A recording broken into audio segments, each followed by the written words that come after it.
Yan, puro G1. Ayan, paklasin ko muna yan.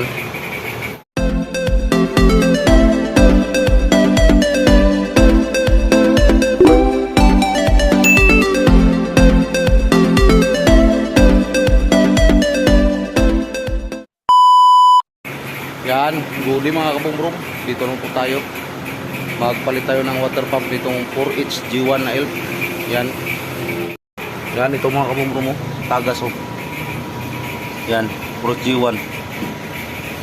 Ayan, paklasin ko muna yan para mapalitan natin.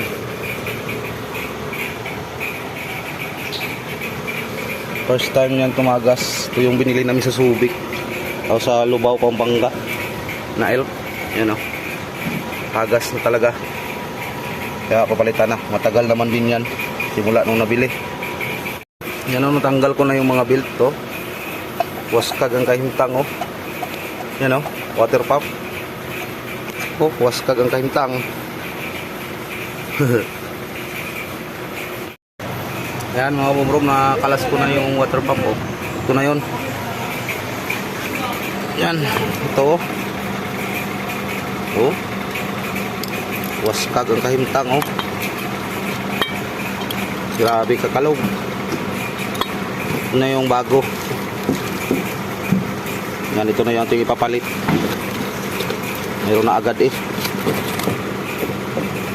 GMB pang 4H G1. Nakaraan din 4H chip 1 din yung aking inano, pinalitan. Sa minidam naman yun. Mario Aisin original pare. Grabe talagang kalog. Pakita ko sa inyo mamaya itong kalog nito. Kaya tumagas na yung tubig. Mabas na diyan, no? May ini butas na to. Yan mga kabumbrum mo.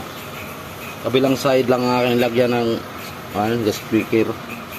Yan, ating ginamitan itong red na high temp na gas speaker, high temperature. Tapos yung water pump side, grasa lang nilagay ko. Ay kung sakali mang may kalas eh, tapos di masira ating gasket. Ayan, salpa ko na lang yan dito. Yan o, ay nalhapit ko na para stingan.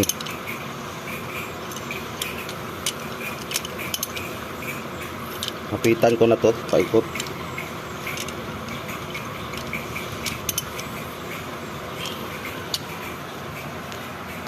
Water pump. Yung dahilan na nagbabawas ng tubig din ni radiator.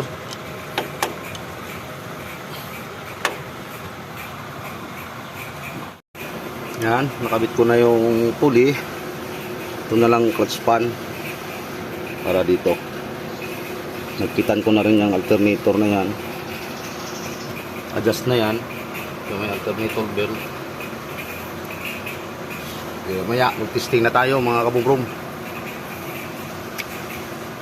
Stay tuned lang mga idol, mga kabumbrum. Yan, pakabit na lahat oh. Yan, salinan ko na rin ng tubig yan. Yan, atin ang testingan pagpandar mga ka-idol, mga kabumbrum. Yan. Yan, andar na. Orange D1. Ayos yan. Wala nang walang yan. Picture. Wala yan.